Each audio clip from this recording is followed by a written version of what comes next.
भारत निवासी प्यारे भाइयों और बहनें, आज भारत की स्वतंत्रता का 1 साल परिपूर्ण होता है। ये आकाशवाणी उस समय पर की रिकॉर्डिंग है। हमें जो खुशहाली होनी चाहिए इतनी तो नहीं होती है, फिर भी 1 साल हमें कितनी कठिनाइयों में काटी और क्या क्या मुसीबतों का मुकाबला करना पड़ा, उसके पर ख्याल करें तो हमें काफी खुशी मनानी चाहिए। बहुत काम करने का बाकी तो है ही, लेकिन इस मौके पर जो काम हमने किया वो बताने की जरूरत नहीं है। आज हमारी क्या हालत है और भविष्य में, नजदीक के भविष्य में हमें क्या करना है, उसके पर मैं आपकी तवज्जो दिलाना चाहता हूं। पिछले साल में जो हमारे मुल्क में भारत की आजादी के बाद तुरंत मुल्क में चारों तरफ आग फैल गई, जो कौमी फिसाद फूट निकली, उस हालत में एक तो हमारे पास खुद राष्ट्र के पिता महात्मा गांधी जी मौजूद थे, इससे हम बच गए। यदि इस समय पर बंगाल में खुद महात्मा जी मौजूद न होते तो आज हमारी क्या हालत होती वो कहना मुश्किल है। उसी समय पर पंजाब का टुकड़ा होने के बाद या तो भारत का टुकड़ा होने के बाद जो मुसीबत हमारे सामने आई, उसमें क्या क्या कठिनाइयों में पसार होना पड़ा आप सब जानते हैं। लेकिन अब आज ईश्वर की कृपा से हम मुल्क में एक प्रकार की शांति स्थापित कर सके, और दूसरा, जैसा एक कौमी मामला था वैसा एक पेचीदा मामला देशी रियासतों का था।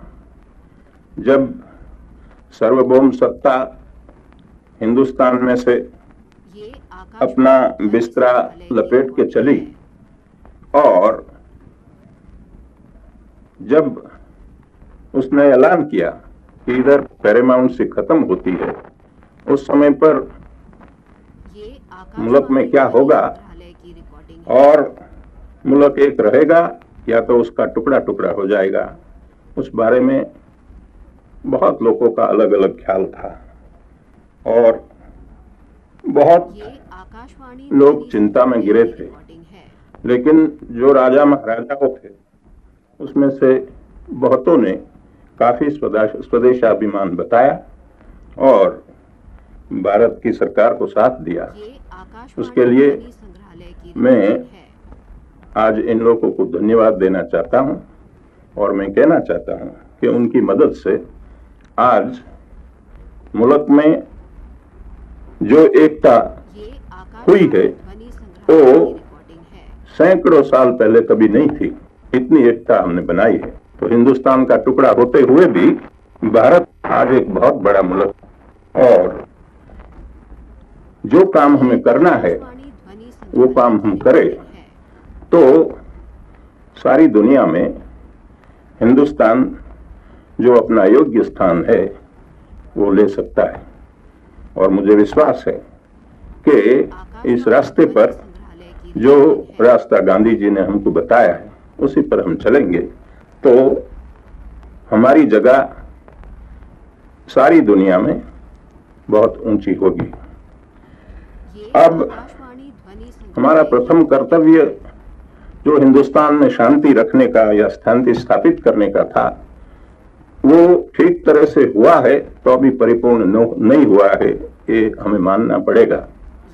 क्योंकि ध्वनि संग्रहालय की अभी तो हिंदुस्तान के भीतर में एक तो कश्मीर में लड़ाई चलती है और दूसरा हिंदुस्तान की होजरी में हैदराबाद का एक बहुत बड़ा अवसर पड़ा है और वहां से कौमी जहर दिन प्रतिदिन उबल रहा है, फैल रहा है।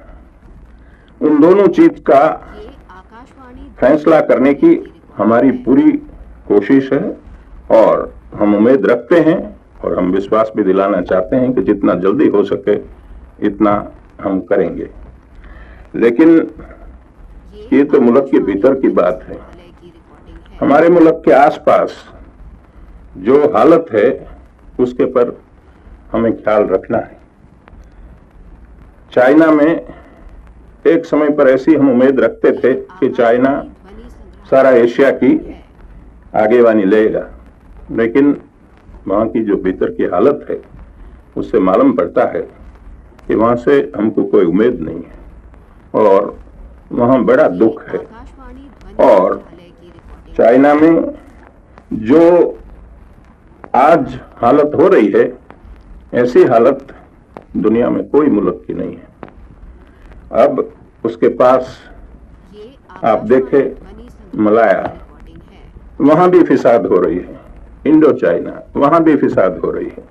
और देखे ब्रह्मदेश हमारे पास, हमारे साथ साथ उनको आजादी मिल गई, उसकी क्या हालत है।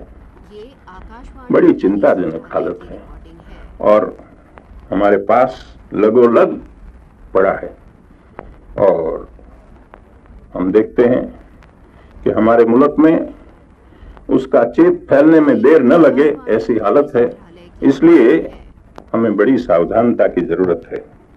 कई लोग कहते हैं कि आजाद हिंदुस्तान जितनी स्वतंत्रता आकाशवाणी ध्वनि संग्रहालय की रिकॉर्डिंग लोगों को मिलनी चाहिए इतनी देने में झिझकते हैं और कुछ ऐसे कड़े कानून बनाते हैं जिसके वजह से आजादी पर तराप होती है।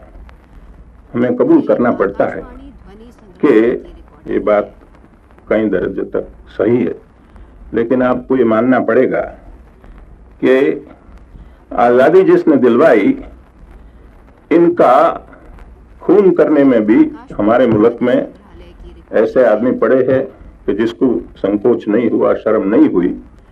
वैसे लोगों के लिए या तो परदेशी संस्कृति इधर लाने के लिए, आर्थिक आकाशवाणी ध्वनि संग्रहालय परदेशी संस्कृति लाने के लिए, राजकीय संस्कृति लाने के लिए, या वहां का प्रदेश का सोशल स्ट्रक्चर इधर जबरदस्ती ठोकने के लिए जो लोग कोशिश करते हैं, ये उसको आकाशवाणी ध्वनि हम ठीक न संग्रहालय की रखें रिकॉर्डिंग है। और उसकी संभाल न रखे तो जो चाइना की हालत हुई, जो बर्मा की हालत हो रही है, जो और आसपास ईस्ट एशिया में हालत हो रही है, वो हमारे मुल्क की हो, वो न होना चाहिए। उससे सावधान रहना चाहिए।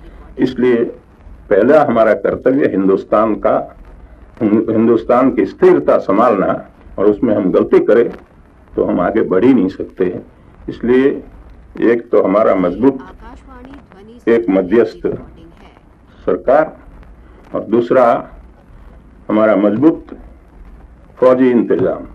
वो दो चीज न हो तो हम कुछ काम कर नहीं सकते हैं।